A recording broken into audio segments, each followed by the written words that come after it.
Chief Deinde, the Maverick Nigerian who played big in Africa's resource game.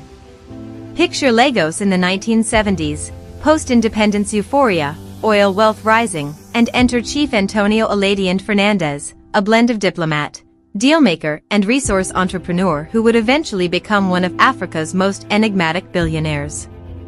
Born in Lagos in 1929 to a Portuguese-Brazilian and Yoruba family, Fernandez grew up bilingual, globe-trotting, and far from ordinary.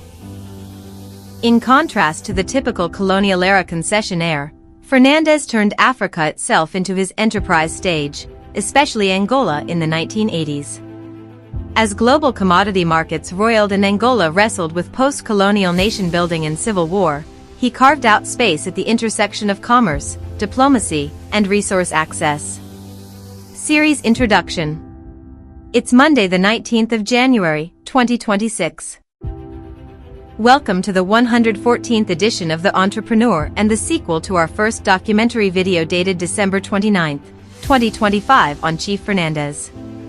This sequel has been developed and is published following viewer feedback and comments from a close friend of this channel.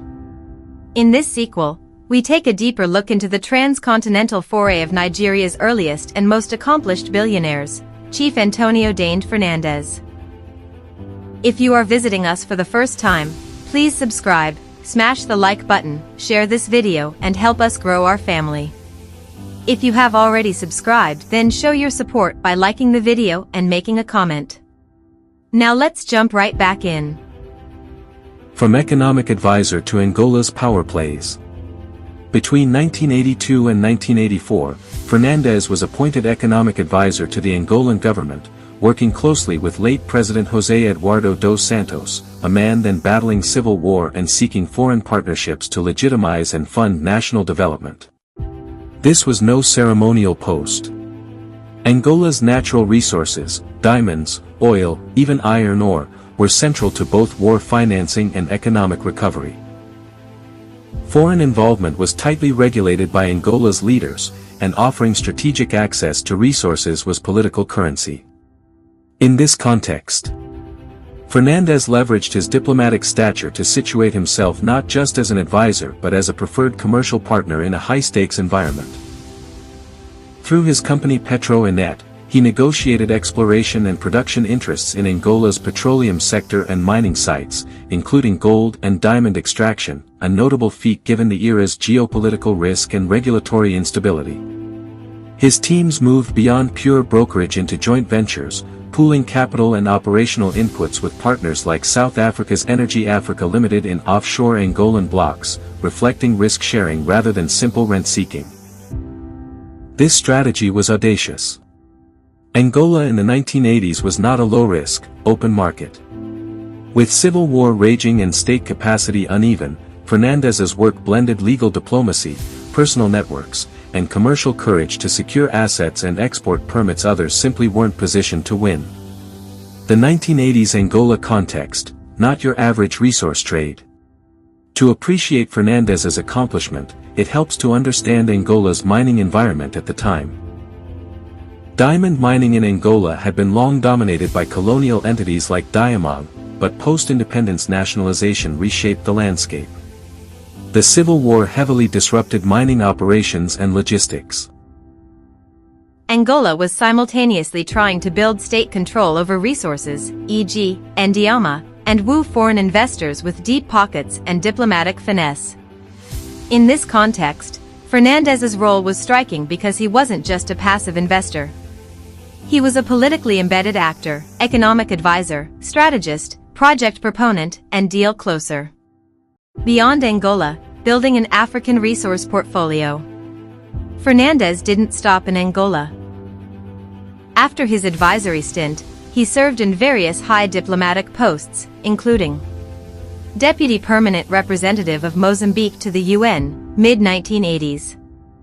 Special Advisor on International Economic Matters to Mozambique's President in the early 1990s. Permanent Representative for the Central African Republic at the UN, late 1990s.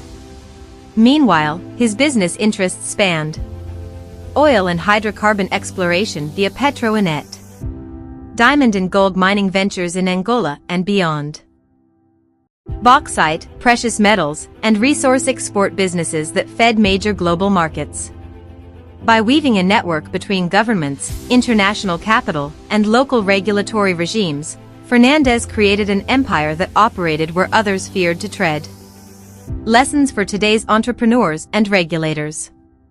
So what does this look back teach contemporary founders and mining regulators? 1. Diplomacy is a strategic asset. Fernandez wasn't merely an investor, he was a diplomat entrepreneur. In volatile regions, trust and access are as critical as capital. Today's mining entrepreneurs must treat relationship capital with institutions and communities as seriously as financial capital. 2. Regulatory navigation is not loophole hunting. Fernandez's success wasn't about exploiting lax rules, it was about understanding and influencing regulatory design. Modern regulators need clarity and transparency to avoid skewed advantage toward the politically connected. 3. Partnerships trump solo ventures. In a high-risk context like 1980s Angola, joint ventures and shared risk models, e.g., Petro and Net with partners, were smart. Contemporary ventures should prioritize risk alignment and capacity sharing with local stakeholders. 4. Ethics and opacity don't pay long-term. Fernandez's legacy is controversial in some circles, his opacity has spawned myths and criticisms alike. Today's entrepreneurs should adopt clear governance and public accountability to avoid reputational pitfalls. 5. Regulators must localize benefits. Natural resource governance must ensure that benefits aren't extracted with minimal local value add. Angola's later policy shifts, state mining corporations, reflect the need to balance investor incentives with national interests. Modern regulators should create frameworks where local jobs, technology transfer, and value retention matter.